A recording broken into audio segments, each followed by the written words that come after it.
Guys এখানে আপনারা দেখতে পাচ্ছেন এখানে একটি ট্রেড নিচ্ছে, এখানে ট্রেডটি লসের দিকে যাচ্ছে। এখানে মূলত রিজন আমরা যদি দেখি মার্কেটটা টোটালি এখান থেকে আপের একটা মুভমেন্ট প্রেশার দিচ্ছে। এখানে যদি আমরা একটু 5 মিনিটের ক্যান্ডেলে চাই, এখানে আমরা দেখতে পারবো যে ততটা আর কি নাই, বিগ একটা আপের প্রেশার। তো আমি যেখানে এটা বলতে চাচ্ছি, এখানে যখন খুবই প্রেশার থাকবে আপের, সেখানে আপনার রিভার্সালে ট্রেড করবে না।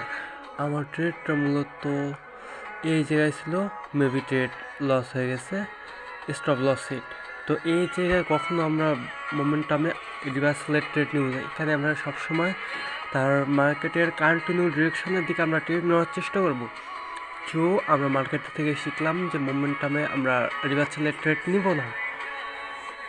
এভাবে আমাদের এগোইতে হবে গাইস, নোট করতে হবে এগুলান।